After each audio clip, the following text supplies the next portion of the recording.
Allahumma arinal haqqa haqqa warzuqna ittiba'ah wa arinal batila batila warzuqna ijtinabah. Allahumma inna nas'aluka ilman nafi'an wa rizqan thayyiban wa amalan mutaqabbalan. Alhamdulillah, segala puji bagi Allah Subhanahu wa taala yang masih memberikan kepada kita kesehatan, yang masih memberikan kepada kita kekuatan, serta masih memberikan kepada kita hidayahnya. Sehingga dengan hidayah tersebut membuat kita bisa melangkahkan diri kita menuju perkara-perkara yang Allah Subhanahu wa taala cintai dan ridhoi.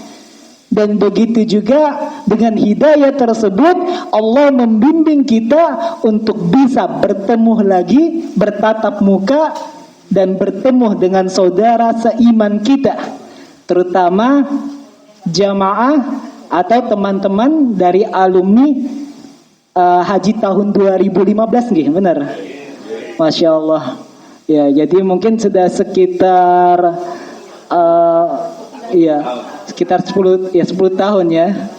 Masya Allah, sudah sekitar 10 tahun dan alhamdulillah persaudaraannya masih erat, masih bisa bertemu, masih bisa saling menyapa satu sama lain. Dan tentunya ini adalah kenikmatan dari Allah Subhanahu wa taala ketika kita diberikan waktu luang untuk bisa bertemu dengan saudara yang lainnya, bisa menyibukkan dengan perkara-perkara yang Allah Subhanahu wa taala ridhoi. Mungkin di tempat sana ada juga yang melakukan reuni, berkumpul bersama, tapi mungkin terarah kepada hal-hal yang Allah Subhanahu wa taala tidak ridhoi. Contohnya mungkin wisata ke pantai. Nanti di wisata atau di tempat pantai tersebut sentel lagu dangdut dan lain sebagainya.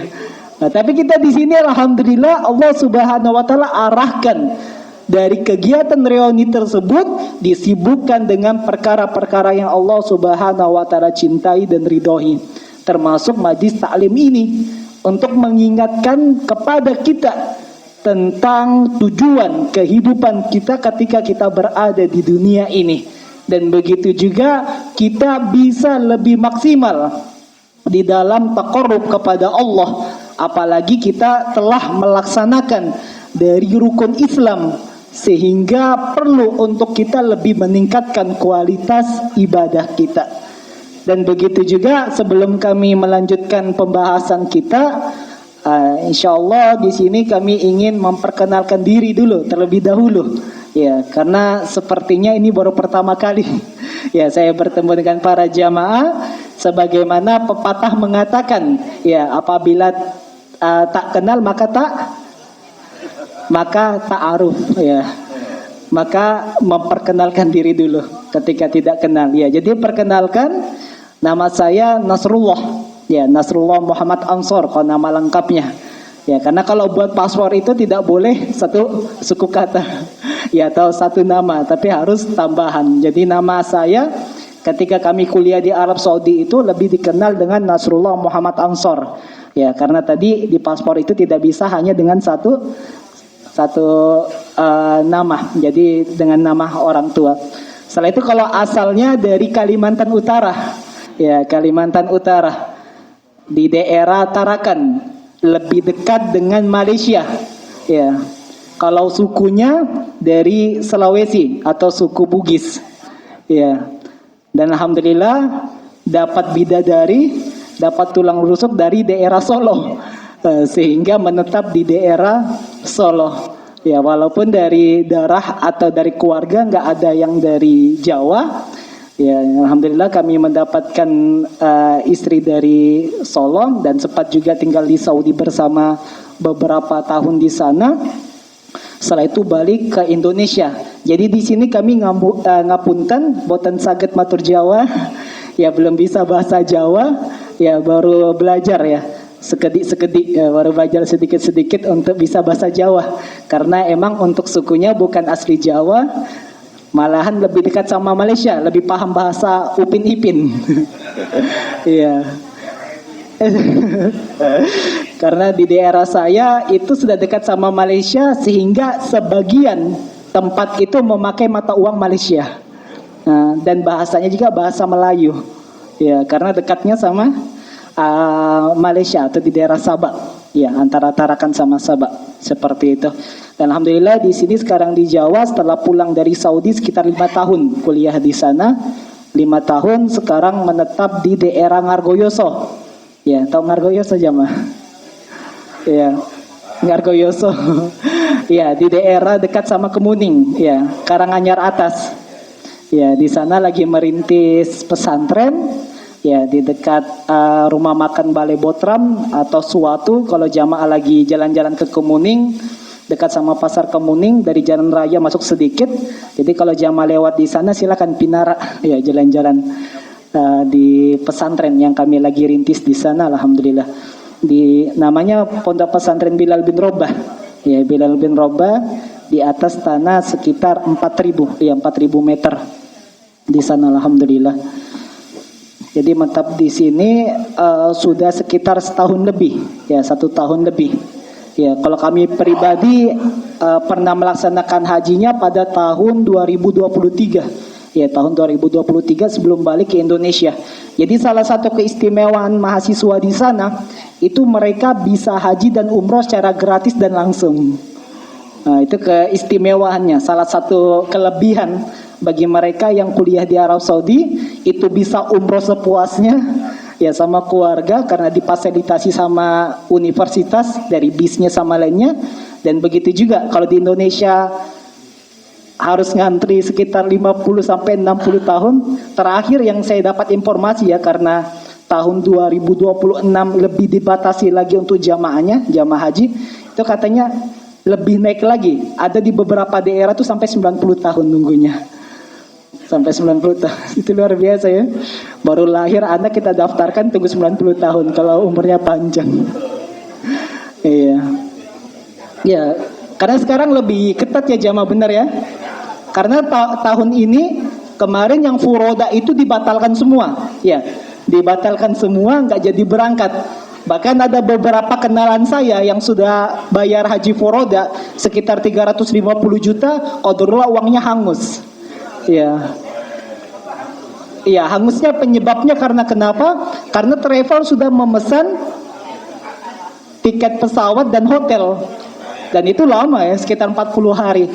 Kalau furoda sekitar 30, ada yang 20 hari juga. Nah, itu sudah dipesan semua. Nah, dan kesalahannya sebenarnya di sini lebih kepada travel. Kenapa? Karena di Saudi belum mengizinkan mereka sudah mencari jamaah. Seperti itu. Jadi mencari jamaah, mengumpulkan, bahkan langsung membooking tanpa diberitahu diizinkan. Jadi hakikatnya haji furoda atau visa furoda itu diberikan ketika kuota di Saudi itu tidak terpenuhi. Jadi kalau kuota mereka internal di kerajaan Arab Saudi itu tidak terpenuhi, masih ada kuota, maka sisanya itu yang dilempar sebagai visa yang dinamakan dengan haji furoda. Seperti itu. Nah, jadi belum diiakan, travel sudah ngumpul karena pingin banyak yang dinamakan dengan cuan dan lain sebagainya.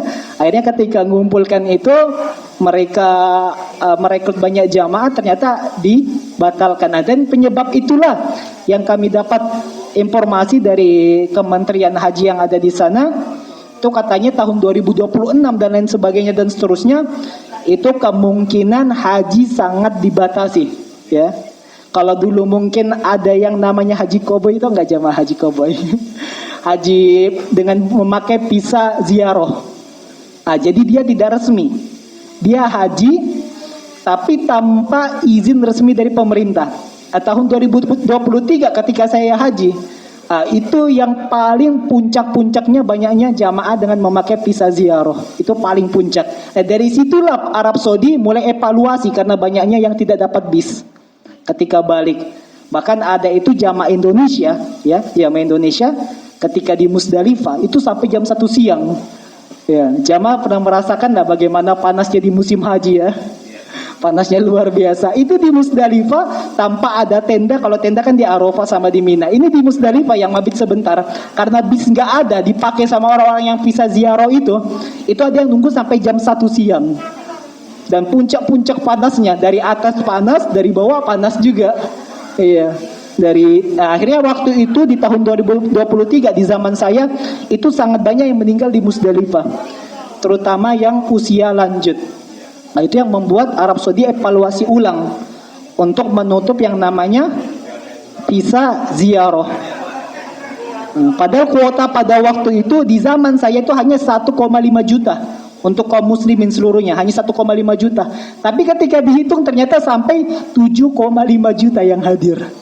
Itu berapa kali lipat jamaah? Sekitar 5 kali lipat ya bertambahnya, insyaallah. Sampai-sampai kemarin terakhir saya hubungi teman saya yang melakukan haji dengan cara sembunyi-sembunyi. Itu sekarang lebih canggih lagi jamaah, sudah pakai drone. Jadi kerajaan Saudi itu kalau ada jamaah yang memakai visa ziarah biasanya melalui jalan khusus atau melalui padang pasir, Sahara, lewat situ, lewat tempatnya orang-orang Arab Badui.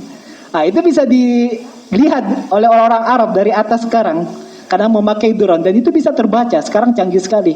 Karena itu kalau jamaah nanti ada yang ditawarkan dengan visa ziarah atau mengatakan visa furoda tapi harganya murah, itu